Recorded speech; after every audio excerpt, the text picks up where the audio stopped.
Good day to everyone, and thank you for tuning in to the channel. We had a very exciting day in court this morning. I posted video of my commute to the courthouse. It was quite the adventure. After court, there was even a fight today. Yeah, there was a big fight at court. It happened inside the courthouse, so there's probably no video footage. But there was an altercation between two attendees to the Diddy trial. So we're going to touch on that as well. There was also, if you go to the video, you'll see there was a lot of activity with people outside of the courthouse really having altercations with the police and everything else. However, today in court, we had Capricorn Clark, and she gave explosive testimony in regards to her employment relationship with Sean Diddy Combs. And today, I'm privileged to bring you a legal analyst that we've had on the show several times, and we're going to go through the facts of what came out in court today together. So let's welcome none other than Candace Kelley. Hello. Welcome. Hey. All right. So So so wait, you caught the fight. See, I only heard that through the grapevine. yeah, there was a fight. Actually, on Inside the courthouse. yeah, the fight was inside the courthouse. One of Diddy's bodyguards has had a influencer that was trolling him, and he's a really big guy. Very popular on YouTube. I won't say his name because him and I we have some sort of relationship, right? But anyway, Mhm. there was a video that came out last week that he was being trolled, and the guy was saying, "Hey, this is Biggie, ah, da da da da." Well, today I guess he had had enough, and so they got into an altercation, and one of them went down to the floor. I think the marshals kind of told them to cool it. I don't Wow. believe no one got arrested or anything. So Uh-huh. first, before we get started on today's activity and what occurred today, tell everybody about you and where to find you. All right, you can find me at Candace Kelley TV, Kelley, on Instagram and YouTube. I'm kicking off a new show called Power of Attorney where we talk about legal issues. I'm being on guests. Have a couple shows in the can, but that is what's coming. I'm a professor, I'm a legal analyst. I'm a consultant when it comes to defamation law, and I like sharing with people what the law is about. That is my spiel for tonight. Okay, very good. So Clark, right? What do you think about her? She Yeah, showed up with a white shirt and what a pinstripe skirt on today, right? That was her yeah, she glam wear. did. Yeah, listen, she dressed like business and she meant business and she showed us a lot of bad business behind the scenes, allegedly. And I think that she was a great witness. I didn't expect her to be anything but a great witness, but she told stories that were unexpected. I mean, when she talked about uh, having been accused of stealing jewelry and then taking a lie detector test for not one day, but a series of days, 5 days, in an abandoned building that they were going to occupy eventually. It was in between stages, bad boy. And she was there with a guy that she said, when she said he was 5 times wider than she was, Yeah. chain smoking, drinking coffee at a table. It just seemed like a very interesting and scary movie. She said that she was there for 5 days. Each day they would come and pick her up. And when the lie detector test was inconclusive, according to her, they said, when it is inconclusive, that's a problem because you might find yourself in the East River. That was new, and that's not something that I had seen. And just hearing her articulate it really brought home how scared she was, and it just brought home allegedly what might have been going on at that boy. Yeah. What about the part where she said that the security guard, when the jewelry was stolen, he came with her home and she had a roommate, and the security guard just basically went through her entire house and I guess even perhaps the roommate stuff too in search of this jewelry. What kind of impression you think that had on the jury? Well, I thought Rico, Rico, Rico. I Ooh. thought, yeah, I thought Rico, Rico. I mean, once you get other people involved to do your deeds, That's what the RICO statute is all about. The crime boss that is telling other people to do his or her deeds. And in this case, when we start hearing more about the security guards and people who were driving to a said location, or maybe even, I don't know, it could be a cook or a personal assistant. Now we know that we're well entrenched in RICO and we know what the prosecutors are doing. So that's the first thing that came to my mind was RICO and getting more actions of underlings, if you will, people who are lower on the totem pole, not in the executive suite. Also, it just reminded me of just kind of boundaries that throughout the case we've heard about that have been crossed, not just with Cassie and her, but by everybody else. Well, there's a personal assistant who was caught high on ecstasy and Sean Combs saying, hey, I'm going to keep that video, thinking, hey, I'm going to hold this over his head, according to this particular witness.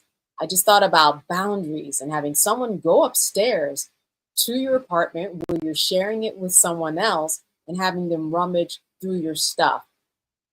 That's what I thought about. Yeah. You know, in the case, they're trying to build this whole enterprise story, and they're building it quite well. They're also trying to show control and different mechanisms accordingly with that. Locking the door as they went into this warehouse where she had the lie detector tests administered for 5 days, locking the door behind them from the outside. What kind of tone did that set for the jury? You know, I immediately thought, all right, false imprisonment, kidnapping, of course. Kidnapping, again, we're going to, and again, one of the underlying prerequisites, if you will, for RICO. And so when you lock someone in a place and they're taken against their will to another place by force, we're into the kidnapping arena. In fact, when the prosecutor asked her what happened on this day and, you know, XYZ, she said, oh, that was the day I was kidnapped. I was surprised that there was not an objection. Kidnapping is a very legal term, and that's what we're actually trying to prove. So, but that's neither here nor there. But that is certainly how she set it up. And that's all I kept thinking. All right, we are in kidnapping territory, not even with just that kidnapping, but the kidnapping of her when she said that Sean Combs came to her home, knocked on the door, she heard metal, could tell by peeking out of the window that he was holding something in his hand. And sure enough, when she opened the door, let him in, it was a gun. He said, you're going with me. Now we're into another kidnapping. And then went with her, allegedly, according to her, to Kid Cudi's house. So now we've got corroborating evidence. We've got somebody corroborating with Cassie. We've got somebody corroborating with Kid Cudi. And now we have someone who, you know, wasn't sexually assaulted. Nothing was blown up of hers. I mean, what can she gain or lose by doing this, really? And she was just a credible, thoroughly prepared witness that I think really made a mark. But now we're into the other kidnapping when we go to Kid Cudi's home. I think the details of that, we got a little bit more in terms of what was involved, right? The gun that was involved and jumping into the car. And she mentioned the driver, right? And so again, we've got the underlings in this RICO statute. Everybody is responsible for everybody else's crimes in RICO unless you have some type of deal. So all of these people the mentioning of their names, very important. Right. So she says early one morning, she wake up to a banging on the door, and Sean Combs is standing there with a gun, which she says he was pointing to her and also waving around. This is trouble, right? We talked about RICO, and everybody in the media is talking about what a strong case is possible to beat it. It's not necessarily a RICO. I think today we're in dangerous territory. What do you think as a legal analyst? Definitely in dangerous territory. And, you know, she really painted a picture. It really was as if you were looking at one scene after the other, the way that she described it. Who wouldn't be scared? She brought us right into that room where he came in with a gun and said, you're going with me, that he was livid, unlike she had ever seen before, never saw him with a gun. All of these factors. And by the way, he was mad because he found out that Cassie was seeing Kid Cudi, and he came over there and was very mad about it. Why didn't you tell me? let's go. We're going to go to Kid Cudi's and I'm going to kill him. So all of that, that doesn't happen in normal day life. Who lives that type of life where, you have somebody in your circle coming and knocking at your door saying, let's go, giddy up, get your clothes on. We got to go kill this rap artist, this Grammy winning rap artist. It just really spoke to something that was way out of normal territory. But she took us there. She took us inside that apartment. She took us inside the car, told us where each of them were sitting in the car, that his gun was on his lap. She painted a picture and everybody was enthralled. Wow. Right from the beginning of the trial, it seemed that the prosecutors got right to that kidnapping. Is that by design? It's almost like they started the whole trial with this video, right? They put it up and Yeah. then they play it like 5 times in court back to back. They slow it down. But today they came in drum beating, kidnapping, kidnapping. Do you think that this is going to really sway the jury, the aggressiveness of how they approach this case today? Yeah, and today was an interesting day to take note of the attorneys. Listen, you have great attorneys all around. We're at 15 or 16, 9 for Sean Combs, 6 on the side of the prosecution. 15 attorneys. We're really getting to see 15 attorneys do some great work when it comes to civil procedure and how you address a court and some of the rules and how you interact with the judge in a way that makes sense and is not combative. But I do think that when she was on cross, that the attorney lost his footing just a little bit. He was dancing around with some questions, and it took him a long time to try to get to a point. He was trying to make the point that, oh, hey, didn't you have a crush on Sean Combs? As if that would negate what she said or be on equal footing of being allegedly in an abandoned building for 5 days under lie detector tests.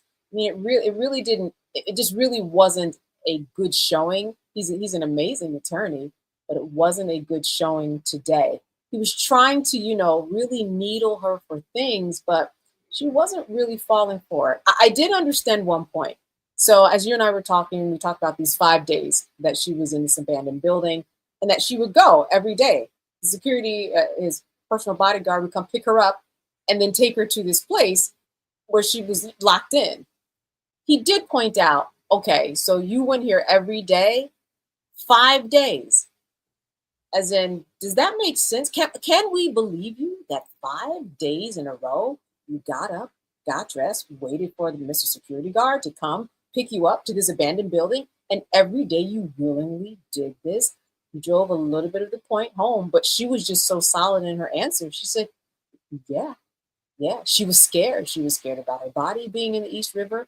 And this wasn't the only time where her life was threatened. And we can get into the first day of work when she was hired for Diddy. But so today, in terms of what the jury saw, if they saw what I saw, I really was paying to that cross to see where is this strong testimony going to have some holes. He tried to do it, but not enough to keep that boat from sailing.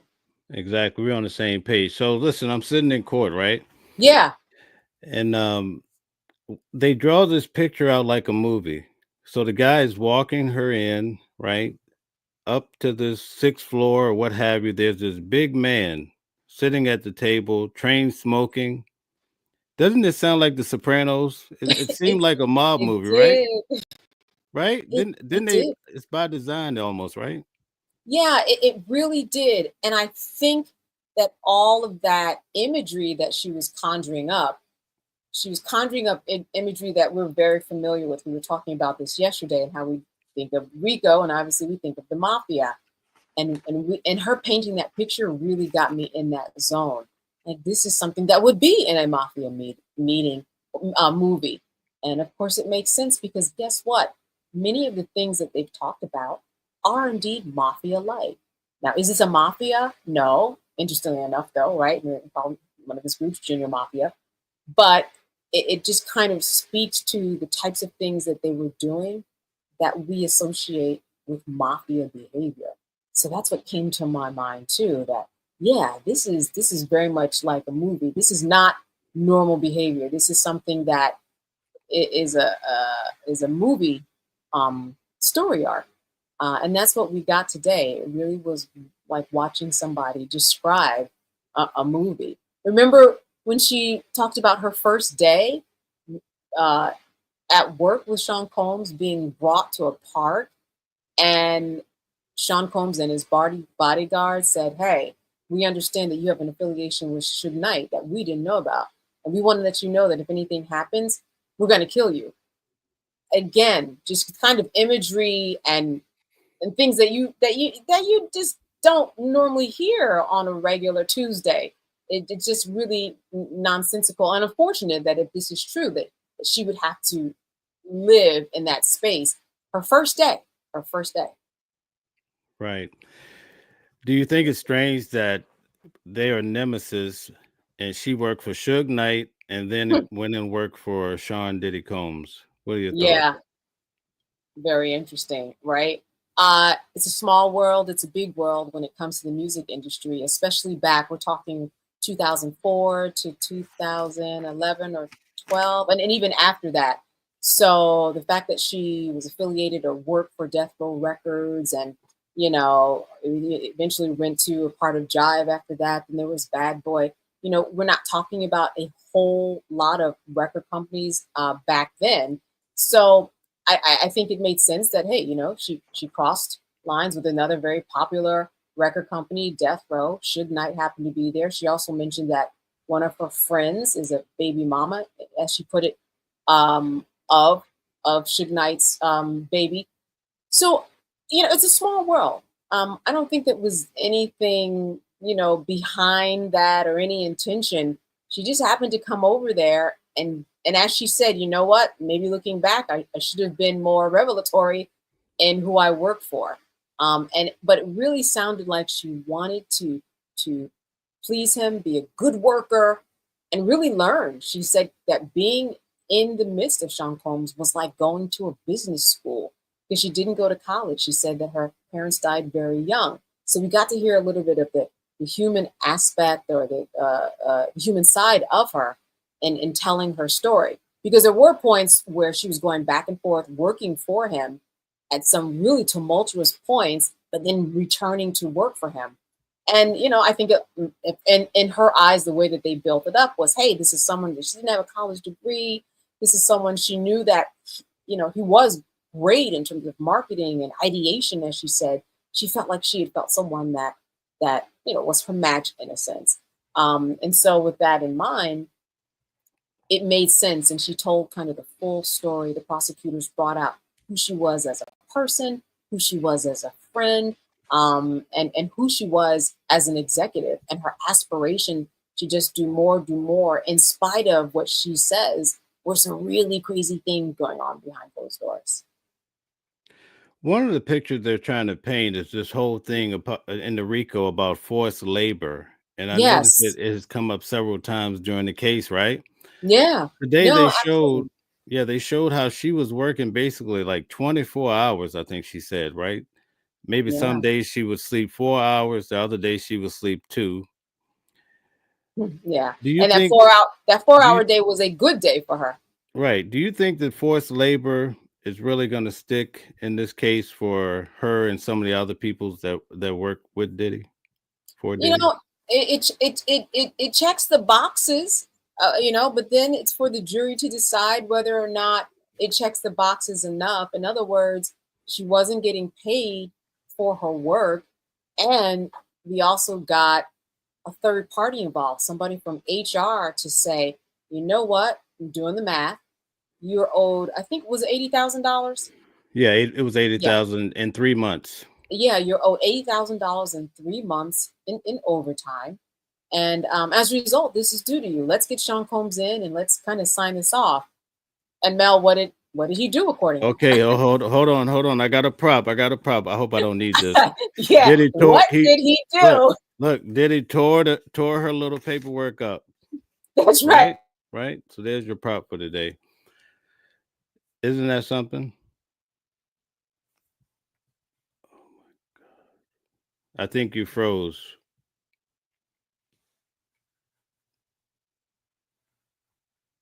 Okay, so anyway, um, let's just go over the notes. I think her computer froze. Are you still there?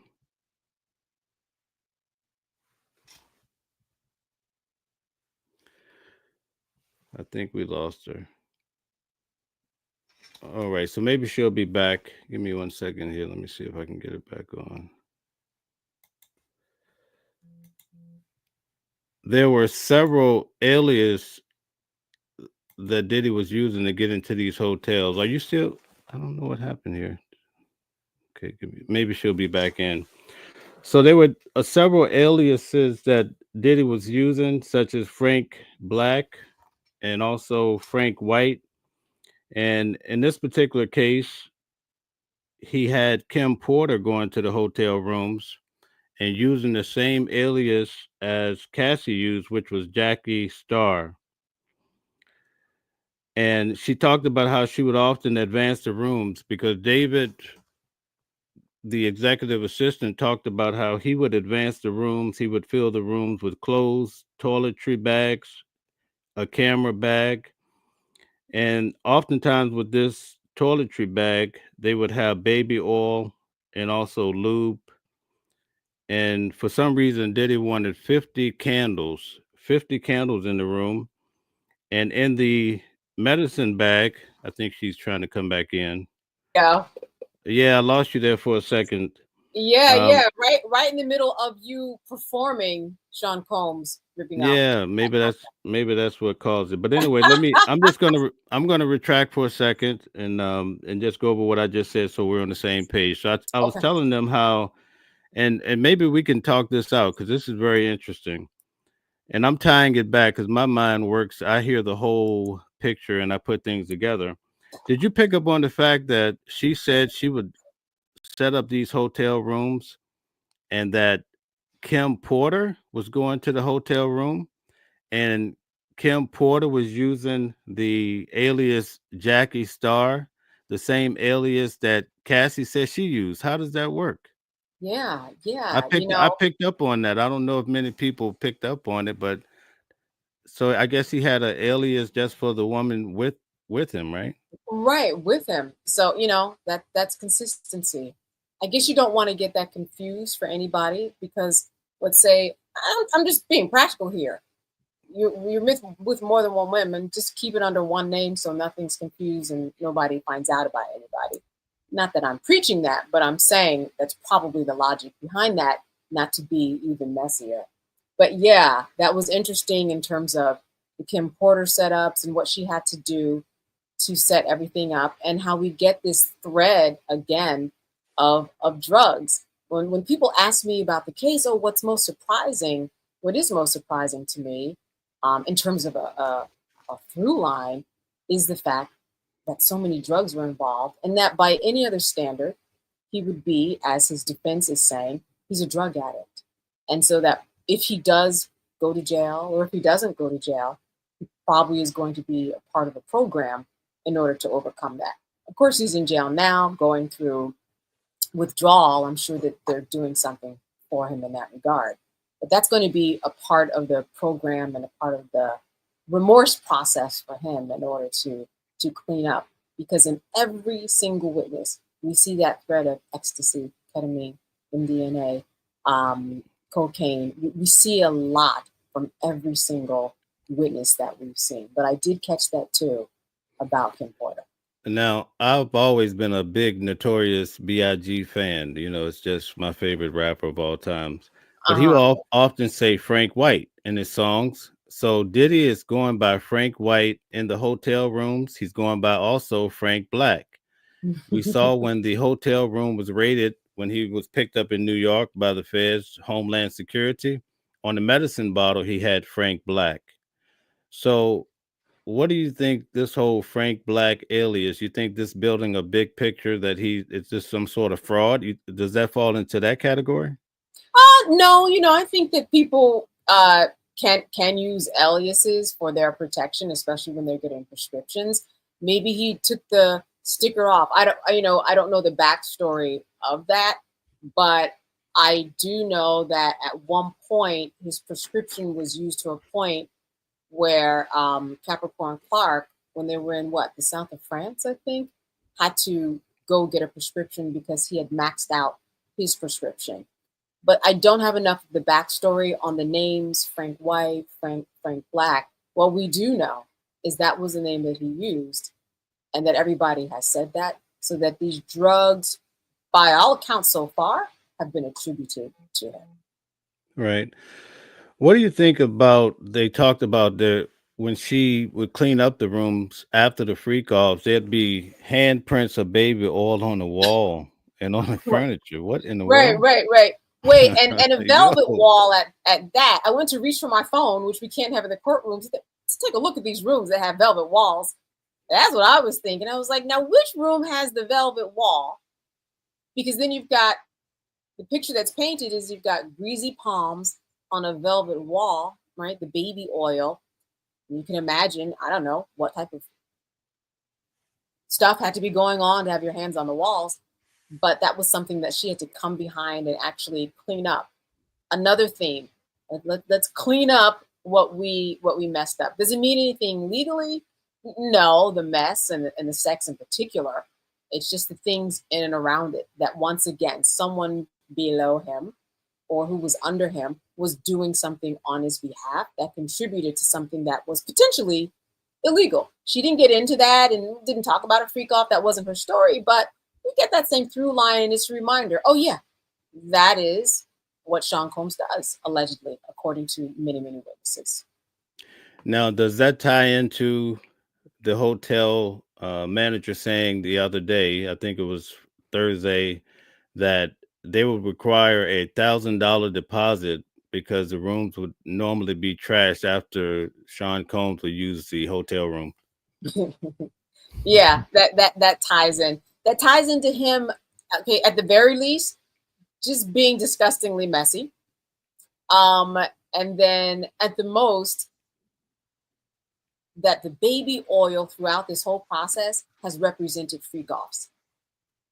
And you know, in any other world, if that's what people use in their bedroom, it doesn't necessarily mean a freak off in terms of the way that it's described here. But in this case, they're making sure that every time we hear about that baby oil, that we think freak off, we think illegal.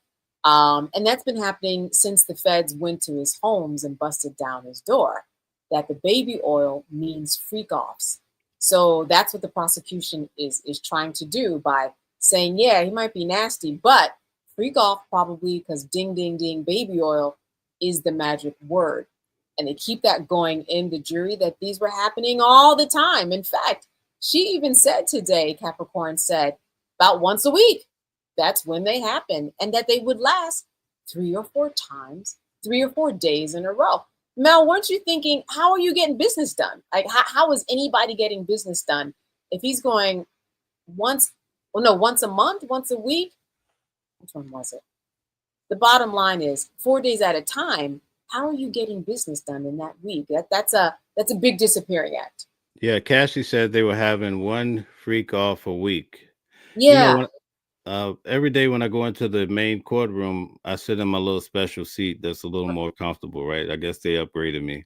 Uh-huh. But each day, I don't know if you see the lady, she's probably part of the prosecutor. She's pushing a little cart. Yeah. And in that cart, every day there's baby oil at the very bottom. There's about 12 bottles. And I'm like, when are they going to actually, why do they keep bringing this cart in? When are they going to actually Right. break out the baby oil? You know what I'm saying? Right. I think it's one of those, listen, the mental imagery of, don't forget about this baby oil. This means freak offs. And if you go online, you go on social media, it has become the meme for a freak off. They are doing their job in more ways than one. As we talked about one night before, even when you're not saying anything in that courtroom, you still can say a lot to these people on the jury. And they're saying a lot with that baby oil. Right. So far, from what we heard today, did you get the feeling that they're painting him as a mob boss? All this, we're going to throw you in the Hudson or whatever the river they stated, or when he took her and the bodyguard took her to Central Park and says, if there's something going on with you and Suge Knight, we're gonna kill you. Mm-hmm. Is this the picture they're trying to paint, or they're just casually still dropping boots on this RICO?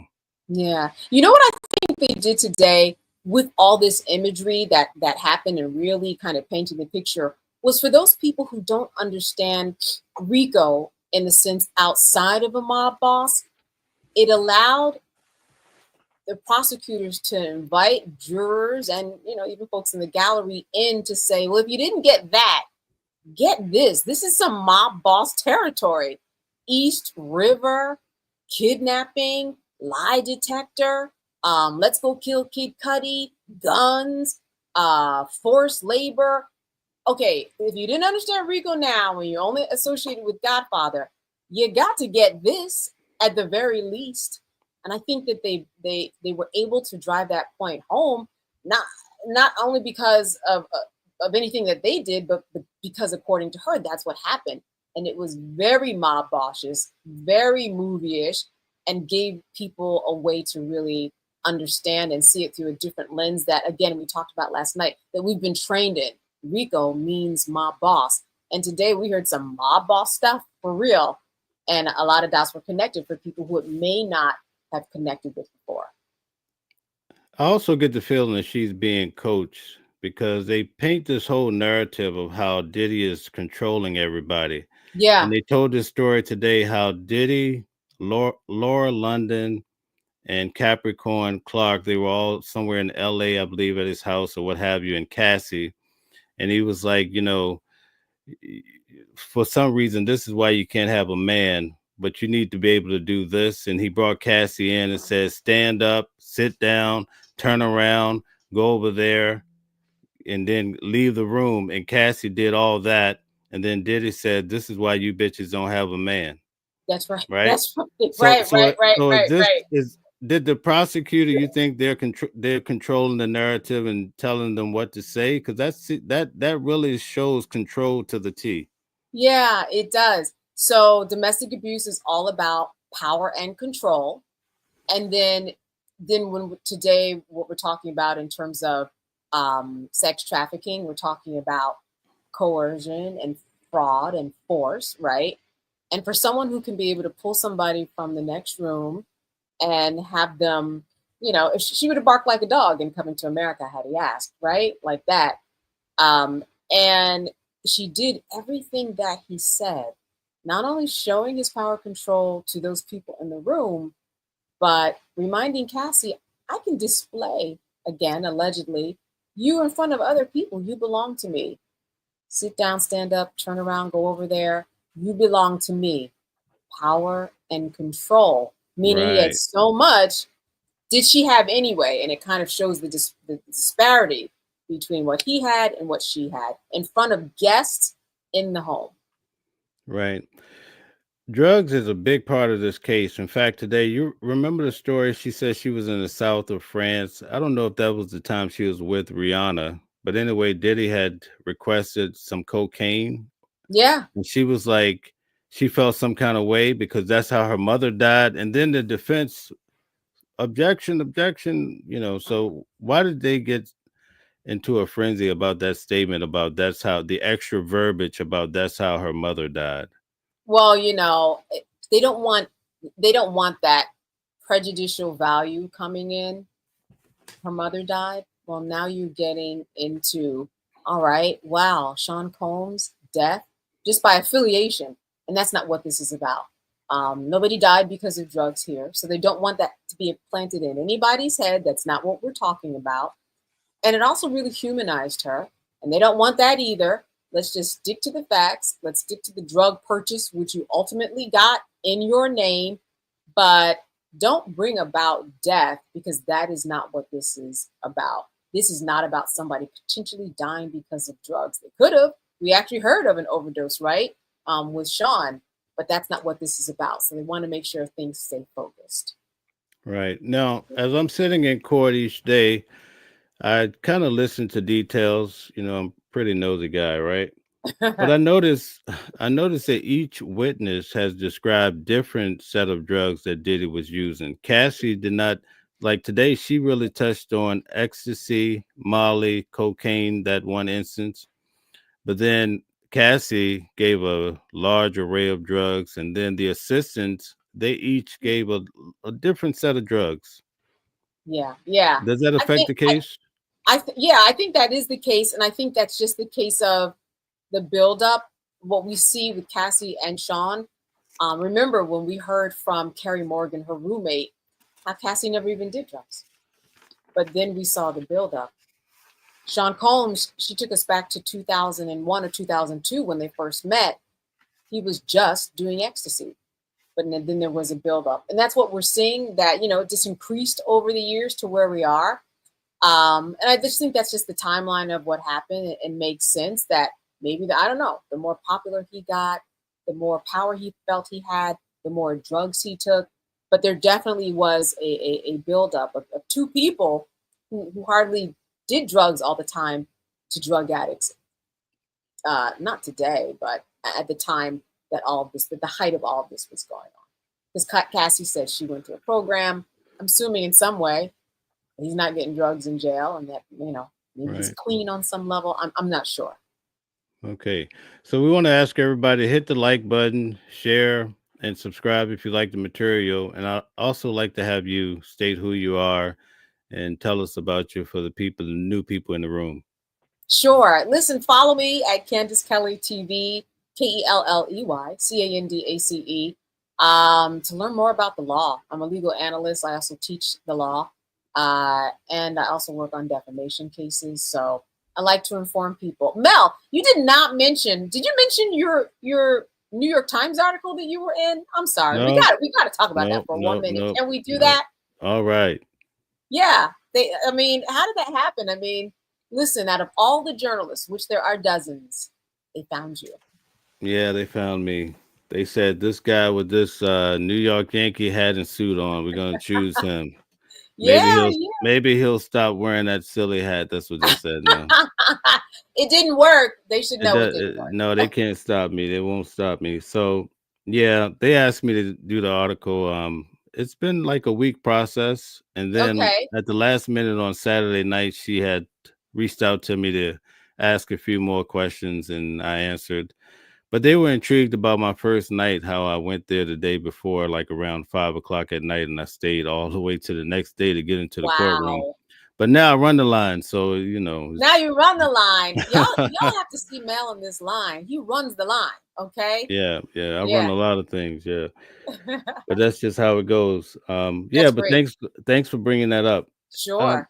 Let me tell you something that bothered me today about this trial. Okay.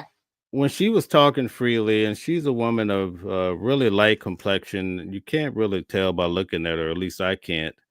But they let her freely use the N word, even though she was describing what Diddy said. She openly used it when Diddy said, when she was like, Diddy said he needed cocaine for somebody. She was like, well, who is it for? And he said, not me, N word. Right. So Right. in court in 2025, they let you use the N word openly? Yeah, the court, so that people can tell their story, they've got rules. For example, whatever you say on the stand, you can't be sued for. They don't want anybody to have any type of judgment that would prevent a witness from telling his or her story. And if you want to get the full effect of what was said, it is better that you quote exactly as opposed to saying the N word or the F word or the D word or the P word. Let the jury know exactly what happened. The same way Cassie's pregnant, let her walk in. She's pregnant. We can't change that. Which, by the way, I think she's in labor. But you don't want to change history because he actually said it. So bring that to the jurors, and I think that that's fair, and that no judgment on my part certainly would go in it. Yeah, shocking, and like, oh, okay, yeah, okay, that was said. Wow, that's some language. That's how people talk, and she was speaking her truth. So Right. Here's a detail that I picked up on, and I felt like the defense attorney dropped the ball. I wanted him to do a better job in questioning her. and I'll explain. They showed Kid Cudi's house over to the right with the door, and she claimed the door was open and she could see into the house, and how Diddy's car was parked in front of the door. That's right. And then Kid Cudi drove up and pulled beside them. That's right. I wish that the defense attorney would have said what side did Kid Cudi pull up on, because he basically phrased it, he telegraphed everything to her. But if she had said the right side, you would have knew she was lying, because the building was on the right side. You follow what I'm saying? I see what you're He saying. was leading her to the story, and she was able to navigate. But I didn't feel like she was telling the truth. I feel like they should ask questions. What do you think? To ask questions. So you weren't clear on that point, and that more questions would have helped you tell her truth, because that was one thing that Kid Cudi didn't talk about. That was interesting, I thought. Right. Like, that one particular thing that he pulled up next to the Escalade, he did not say that. So, well, that's one of those things where, again, earlier, I think the defense was just kind of dancing around for information what wasn't very clear. Right. Because he told her, he said, well, you had to pull on, Kid Cudi had to pull on the left side because the building was there. But if he had asked her, what side did Kid Cudi pull up on? Because it sounded like she's just making up some of the story. And if she had said right, he couldn't have pulled there because the building was there. So he led her, because remember, they tripped her up a little bit because she said they went up the hill. But the attorney said that there was no outlet for him to really go out of that development or that area. So he kind of tripped her up there, but you could tell that some of her story just wasn't adding up. That was my opinion. Did you think that the 5 days going into an abandoned building was adding up? Obviously, we know that's the point he was trying to make, that it didn't add up. How did you feel about that? I felt it was truthful, but I didn't buy all of the 5 days. It just didn't make sense. When they came back and crossed and they were asking, like, what's the breakdown? How long does it take to have a lie detector test? Okay, and Right. if you're there all day, how many lie detector tests are you having in one day? You see what I'm saying? And Yeah.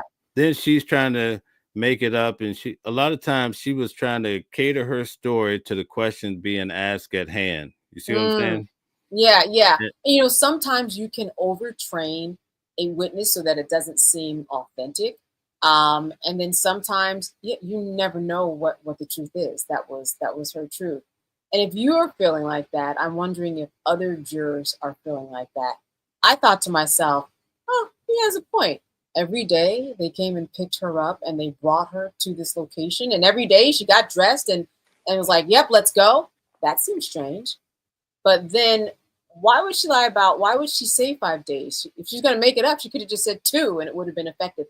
She could have just said 1 day they did it, it would have been effective. I don't know. And then I felt like, well, why would she say 5? It doesn't get you anymore. I think the first time she was kidnapped, but the other times it was voluntary that she came. Or I don't know, it could be construed as kidnapping. That's a whole nother story. But why did she need 5 days? That's where it seemed so extreme. It seemed to be the truth on one hand, but it also seems so extreme that maybe she was exaggerating. I'm not sure. Right. Here's another question for you. There was a time when Diddy basically told her, she said, go home and you better not leave this house all weekend. Something to that effect. How is that interpreted when you have a working relationship? I mean, you're paying somebody to work for you, whatever. Can you control people like that? Break it down from a legal Well, perspective. if it's something that's expected of you in your contract, and you know that, hey, some days are going to be 14-hour work days and you signed up for that, and you get the right breaks in between. This isn't union, right? But have you advocated for yourself for a break? Did you get that break? Yes. On the other hand, if you're not paying me for that time, even if I've agreed to do that extra time, well, then that's the problem. You can agree to be overworked, but you're not paying me, right? This is not union, so I'm not deserving of a break every 4 hours. It's not union, but you have to pay me. and that was the problem. Like, you don't, he said, you don't get to have a life. You don't understand that. You don't get to have a life. Going to the point once again that your life is my life. I've got power and control, and nope, I'm not even going to pay for it, allegedly. Now, I say allegedly, but those allegedly's, I don't know, I think some of them can be taken out, because on cross they didn't disprove it. They didn't say, oh, you signed a contract where you weren't owed overtime. That was their time to disprove all of these things that we're talking about, and they didn't do it. They didn't do it on cross. But I think that that's what they were speaking to when they talked about, you are not to leave this place. Number one, she wasn't getting paid. Number two, power and control. Right. When it comes to Cassie, I noticed that the prosecutors are trying to paint a picture like she really couldn't uh, make any determination for herself about her album, her work life, or any of the sort. But Capricorn painted a different picture to a certain extent, that she was controlling some of the music and her creativity, and also Cassie had input.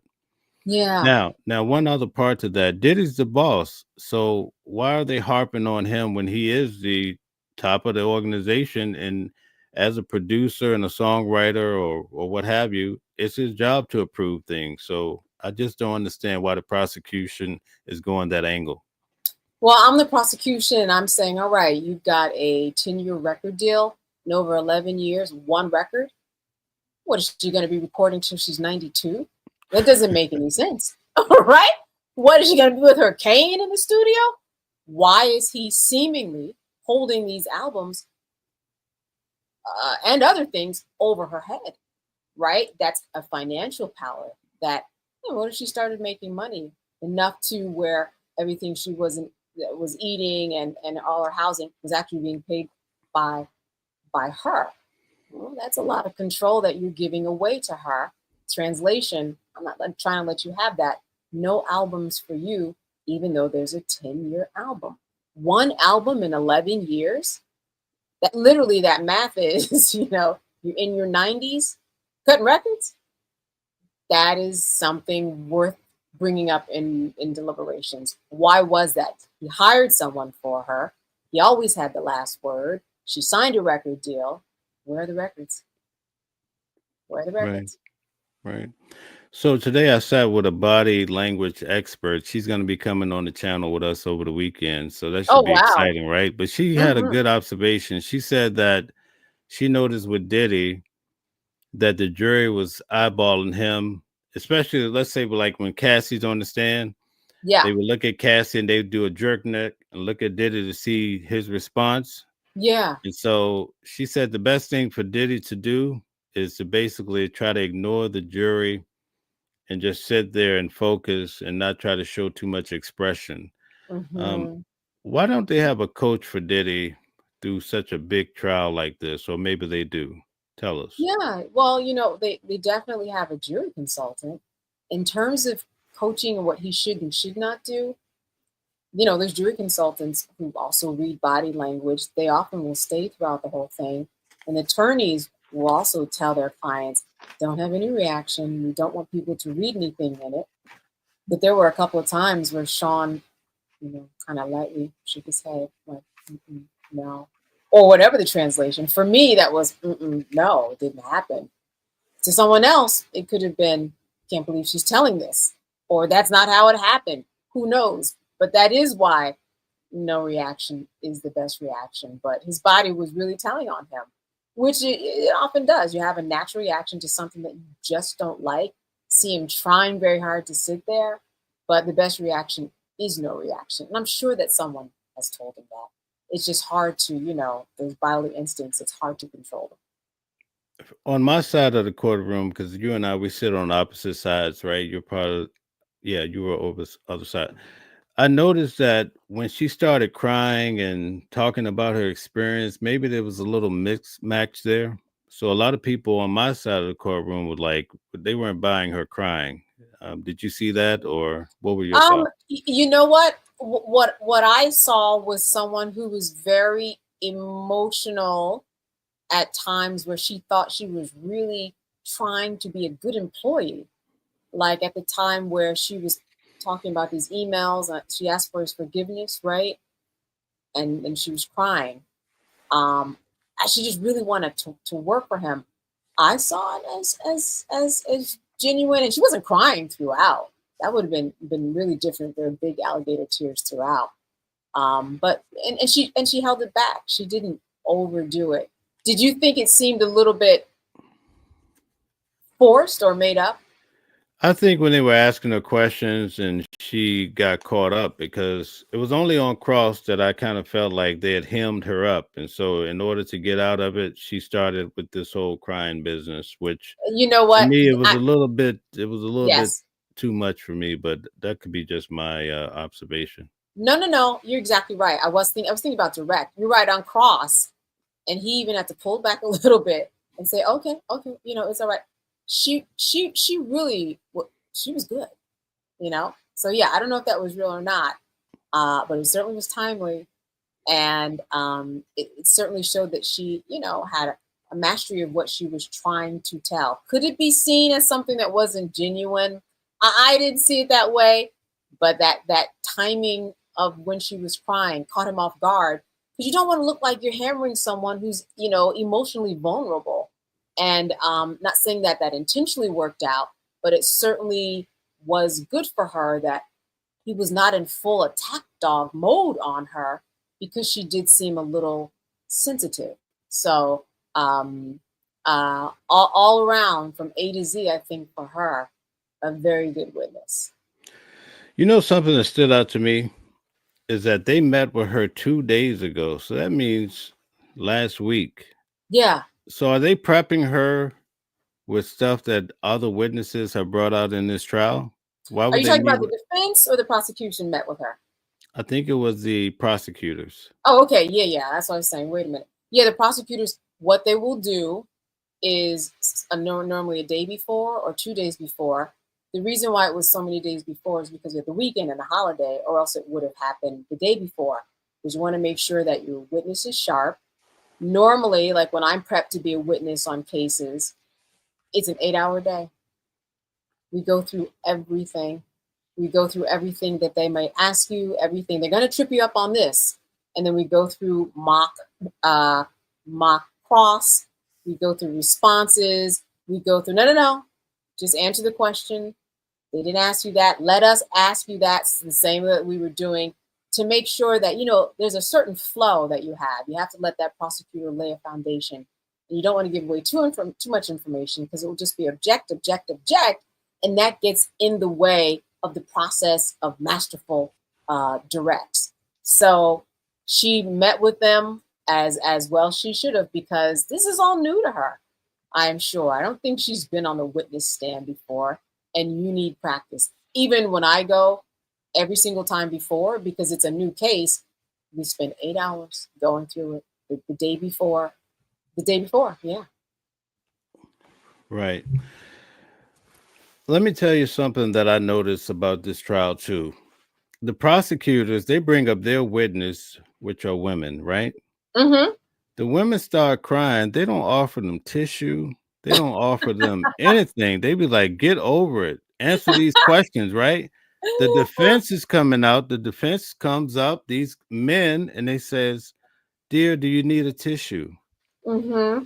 Why is Mm-hmm. that the case? Why aren't you being nice to your witnesses, your star witnesses? Well, listen. If you have a witness, it's kind of like when a kid touches a hot stove, and if you ignore it, they won't cry. But if you say, "Oh," then the tears come. So I think it's that type of mentality. Okay, let her get through her tears, so I can continue to tell my story. Not that they don't have any mercy or any grace for it, because the tissues are there, water is there. But if you start babysitting the tears, then you stop telling your story, and you need that jury to hear this story. There's a large arc of the story that was set up during opening arguments, and I need to get my story out of you, so I can't potentially babysit you with these tears. Well, she cried 5 times. Now we've got 5 stops. So like that kid who you don't give attention to, who might have fallen, and if you do one of these side eyes, like let him be, might just get over it. And I think that's what's going on. Right. Let me tell you something. because my mind be working in the courtroom, and I Yeah. observed this. Right, they tried to paint a picture. The defense tried to paint her as being conniving. This is Capricorn, Yeah. because when Capricorn was cheating with Kid Cudi, Capricorn told Cassie, get a burner phone before you get us in trouble, because Diddy's paying for my phone and he paying for your phone. He's also Right. paying for everybody's rent, right? Stash Right. housing and Right. And so forth. right. So the When defense was Cassie was like, cheating. wait, who you told her to get a burner phone? How do you know about a burner phone? And I felt like they were trying to paint her as being a little shady. What do you think? I think that yes, when Cassie was cheating, that this burner phone for her represented her saving their lives, and that's how she put it. We couldn't be in a situation that was messy like that when we were at the end of livid Sean. Let's get this burner phone. I think she was being a good girlfriend, probably. Though, with the same token, someone could say, why was she helping her cheat? But there's so many dynamics, even as she said, as the witness stand, there was so much going on.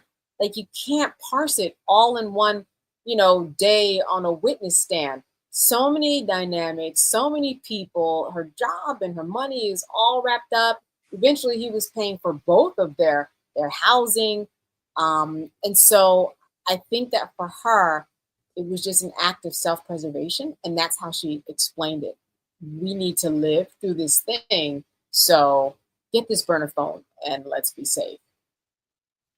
What about when they had Capricorn, Diddy, and his security guard, and they basically told her, Capricorn, to tell Cassie, we're not going to let you go unless Cassie gets over here. Hmm. Is that a Hmm. part of kidnapping? No, that's not a part of kidnapping, but it is a part of control. Actually, I see what you're saying. Yeah, yeah, yeah. No, actually, no, I take that back. Sure, right? Because there are now contingencies around somebody's freedom. She feels like she can't go. So she's calling Cassie to say, can you come over here? Because they're not letting me go. Absolutely. Very good observation. I did not catch that one. But Yeah, yeah, and then Cassie eventually came over. right. Yeah, and then she was free to go. Sir, you are correct. Yeah, that those constraints, anytime where you feel like you cannot move freely, it's either false imprisonment or it's kidnapping. It's something within those realms, because otherwise she would have just felt like she was free to go, but she didn't. There were guns. There was a power dynamic. She didn't feel like she could go. Right. So, given what we heard and saw today in court, do you think that this RICO has a firmer hold, or it's still a 50-50 go? The way people were looking at each other in court, like, oh, uh-oh, we've crossed over. Um, I will say there are still the opportunity for the defense to come up with their witnesses, with their psychologists and forensic experts, and anybody who they have. There's still time for them to make their case. With the same token, what I thought and what I walked away from today thinking was, even without any freak off or any Cassie involved, based upon Capricorn's testimony alone, paired with Kid Cudi, right, and other corroborating people, you can still get the two RICO charges because you've got the kidnapping and you've got the unfair labor. You've got you have extortion. Okay, it has nothing that had to do with Cassie's mother. If you knock Cassie out of the picture, you're still getting the racketeering. I thought, now that's really interesting. So, uh, a good day for the prosecution. I'll tell you that. If the jury bought everything today, you can make the case without any bottle of oil anywhere. Okay. Ray Johnson says, why didn't she call the police when Diddy told her to get out? Hmm. Because he told her, and you help me out here. Didn't he tell her, and don't you call the police? Or sometimes he will say, as he said with other people, and if you call the police, make sure that you tell them XYZ, that I was not the aggressor. It seems as though, from the witnesses that took the stand, they're always guidelines, constraints, according to the witnesses, that he would put on them so that they could not call the police. At the time where she talked about Cassie being beat. She was in the presence of Sean Combs beating Cassie. She fell down to the ground, balled up. He was kicking her in her back. He was like, you get out of here. In fact, right? Like, don't you try to help her, and you just get out of here. And she just, and don't call the police. So what did she do? She called Cassie's mother and said, you need to know your child is being beat. And she thought if anybody was going to call the police and be full throttle about it, it would be her mother. She also called other people during this beating to try to stop it, because she felt, because of his power and control over her and the guidelines that he gave her, she couldn't call the police. All right. That's according to her testimony. So she called other people to answer that question. All right. So again, we like to ask everybody to hit the like button, share, subscribe if you like the information. And again, tell everybody who you are and how we could find you. All right. CandaceKelleyTV.com. You can find out all about me, and Candace Kelley TV, Instagram, as well as YouTube. And you can see a little bit more about what I do in teaching people about the law. And you do a very good job at it. I appreciate having you on the show, and I think you know that. Oh, absolutely. It's always interesting to hear, people's perspectives with all of their different backgrounds. I was in line with a couple of people who did today, and they said this is a conspiracy and all of it's just a setup. They didn't believe not one thing. Do I think the jurors are thinking about that? No. But are thinking like that? No. But it's interesting to see just how it lands on different people. I spoke to two people. They came all the way from Sweden. This was part of their tourist stop. And a couple of people that I've talked to, they said, hey, I might as well come over here. It is a tourist stop along with the Statue of Liberty. They want to see Sean Combs in person. So it's interesting how all of this is playing out. Yeah, there's a lot of media frenzy. Yeah, absolutely. I mean, social media, like I said, obviously 2001, a different time. It was just us with our mics kind of running out to the front. I mean, we didn't have the cell phones like that. So this is really remarkable to see how people are really working to make sure that people are informed and telling their story, all these personalities and just some great people that I've met. All right. So let's go through the comments. If you would like to come up, as long as you have your camera on, you can come up. We're so blessed to have a legal analyst. This is a great moment for you to come and ask your question. We're going to go through some of these questions now.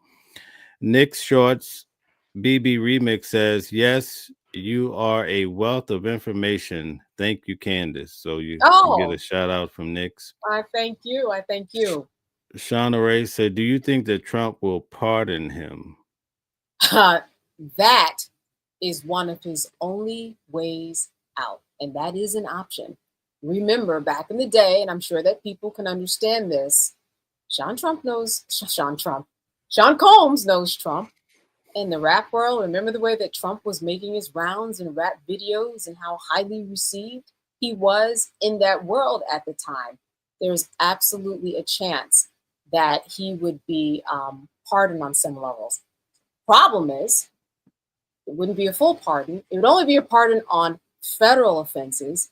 And we know that Sean Combs is facing dozens, 60 plus other civil offenses that are on the state level in some cases. Remember, R. Kelley, he was in New York and he was convicted federally. He was convicted on the state level. So Sean Combs is going to face more of that. So while he may get pardoned and commuted in terms of the president on the federal level, which is what the president can do, he's got a lot of state crimes that are floating out there that he's going to have to face up to when he's done with this. They're just waiting for the time for him to be done, but they are coming. He can even be sued, let's say in Florida, on the state level for a RICO charge, because 33 states have RICO laws. So he could ask for that and could possibly get it, but it may not do that much. All right. B. Williams says they all turned on him. So that's a very true statement. That is a very true statement. And that is why the feds made RICO.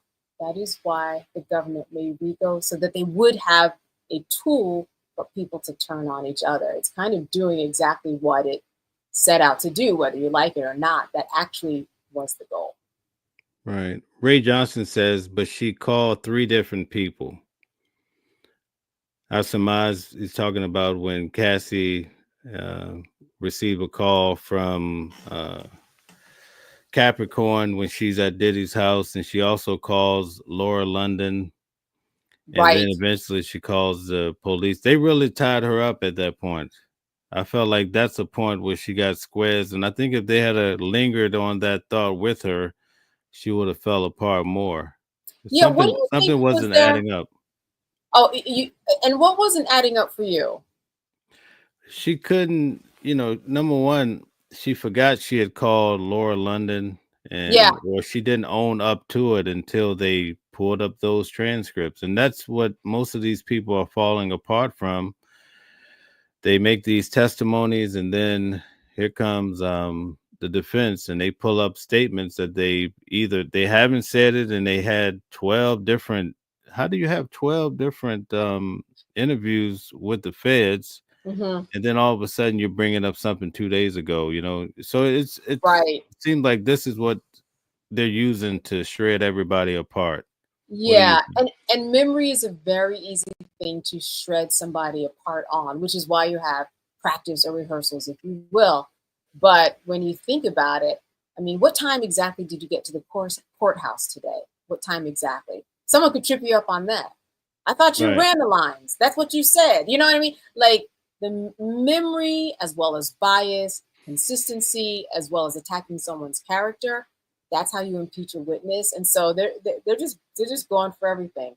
For me, I thought, if that's some low level hanging fruit that they have if they're trying to go after her memory. Go after her, making up 3 of the 5 days that she wasn't there. But they couldn't do that.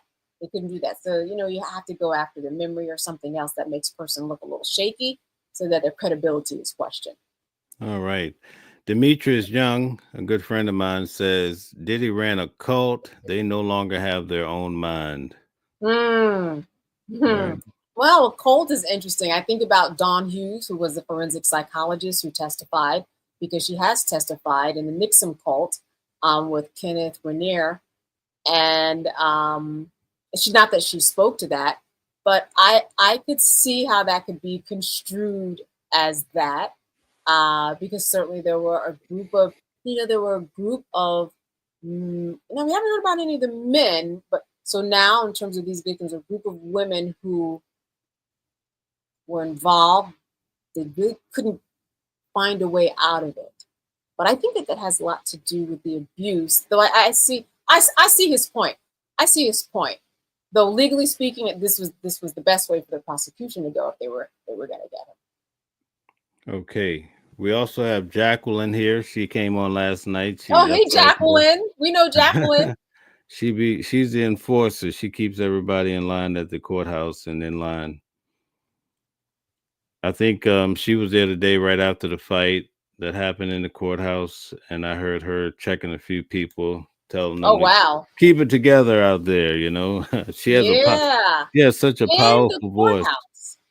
Yeah, yeah. I Because don't when know you how. go in, it's a line, and then you have 3 security, telling you where to go. So, did you see the inception of the fight?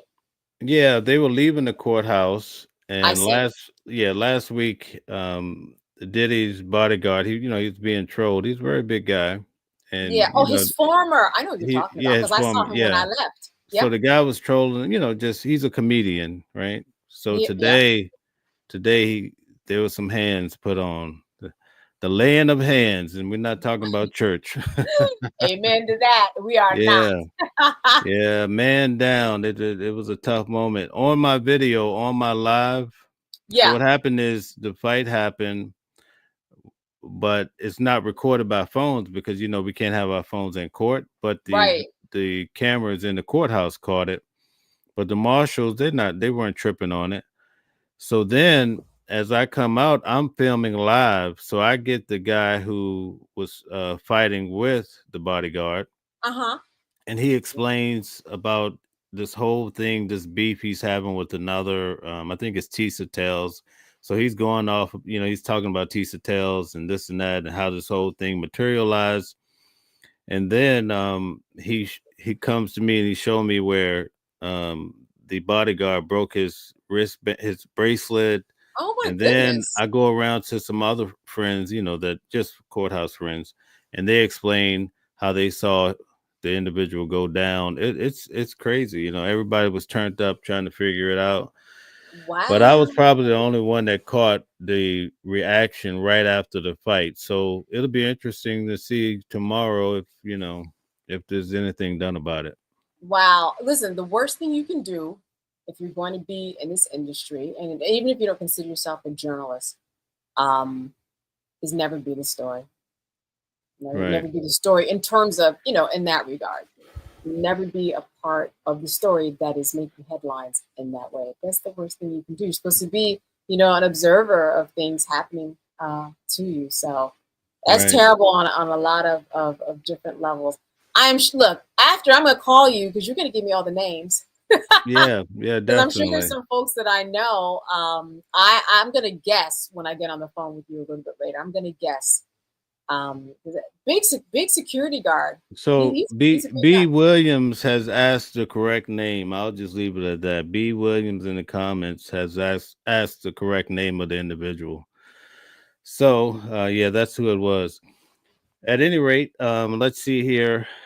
Uh, Uh-huh. let's see. We had, oh, here we go. D Hood says, do they explain to the jurors what a RICO is, each charge, so they know rather guilty or innocent?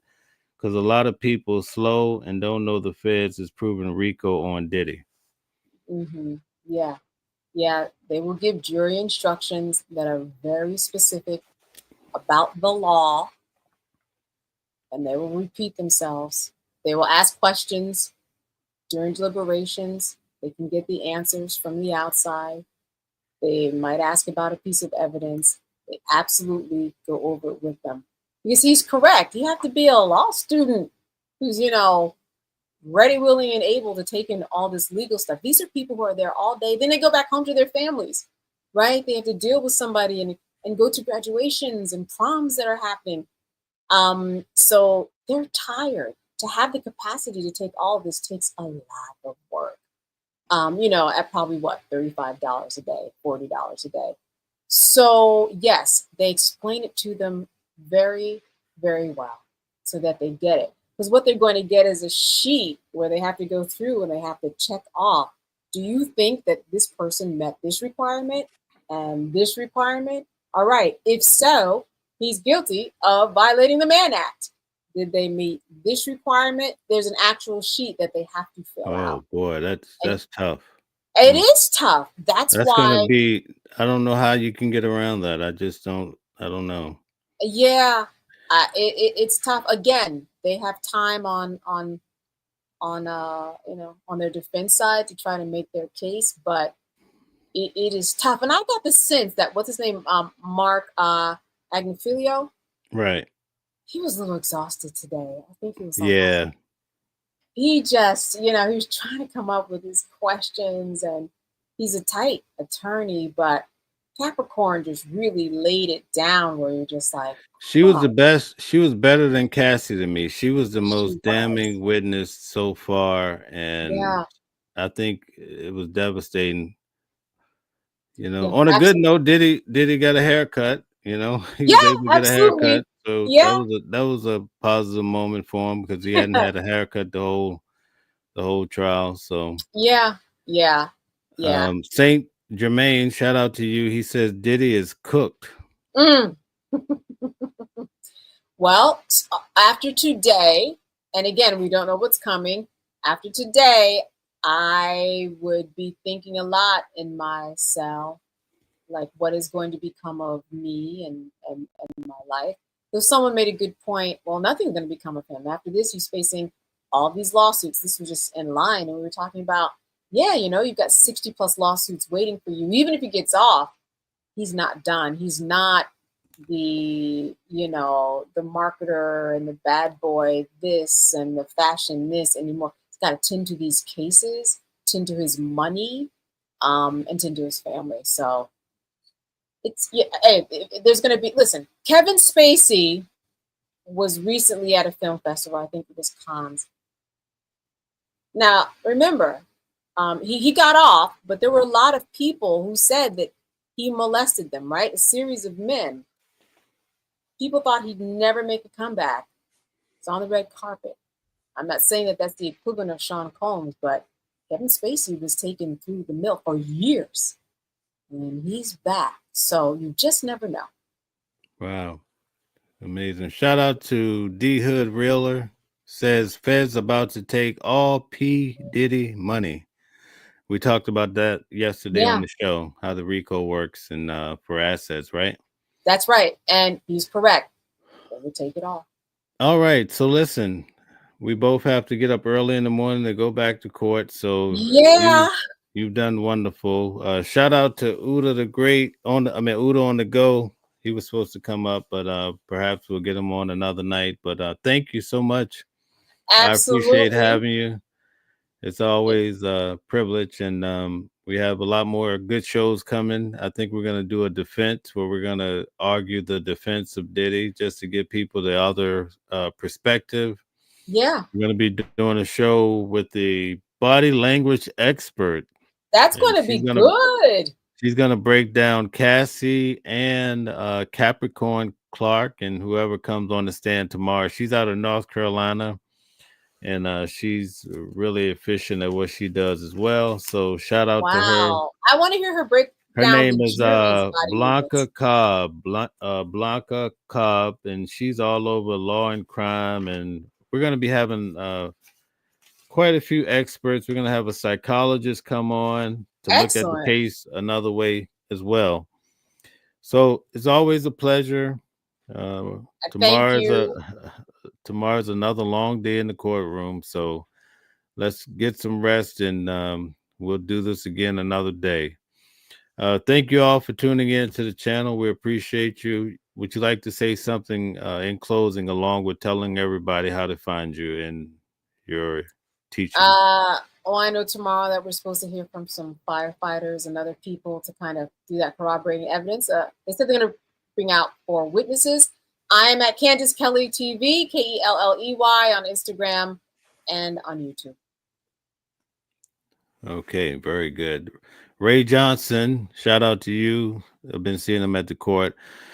He says this case should be an eye-opener for people because with the way the government using the RICO, and that's my whole argument. Once they take down Diddy, they're going to start laying down this whole RICO for other basketball players. I mean, any one-man show, you can get it if you're controlling your organization. I mean, there's some potential there if you're not behaving yourself, at least. So the moral of the story is if you do right's going to follow you. Right.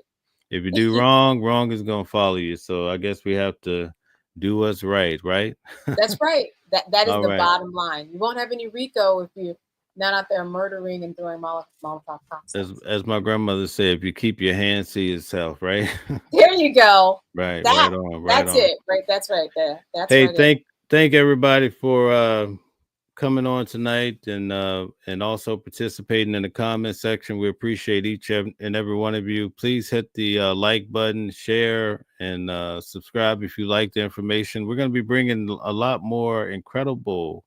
I have experts on the show, so that's the way we like to do it, and it's a beautiful thing. Have a good night, and we'll see you guys tomorrow after court and bringing you. Actually, in the morning, I'll be live on my journey to the courthouse going through New York City. You can catch me in the morning. Today, I was live around maybe 5:45. So okay, you were there late. Okay. Yeah, you could I get there around 6:05, something like that. So yeah, check me out in the morning, and we'll be back tomorrow evening to tell you what happens on day 11. And have a good night. Thank you so much. Good night. Good night.